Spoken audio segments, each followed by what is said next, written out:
Sa Mandala, inalis ang nasa 255.53 billion pesos sa panukalang budget ng Department of Public Works and Highways o DPWH para sa taong 2026 mula sa naunang 881.312 billion pesos, naging 625.784 billion pesos na lang ang rekomendasyon ng DPWH na pondo sa Kamara.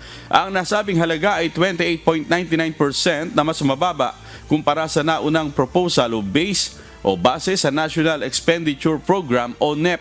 Ayon kay DPWH Secretary Vince Dizon, alinsunod sa direktiba ni Pangulong Ferdinand Marcos Jr., 252.53 billion pesos sa halagang tinapyas ng ahensya ay para sa locally funded flood control projects.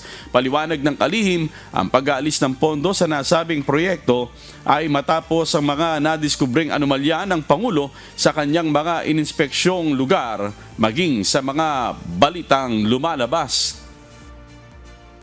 As everyone is already aware, the President has repeatedly said that he wants the budget for locally funded flood control to be zero for 2026.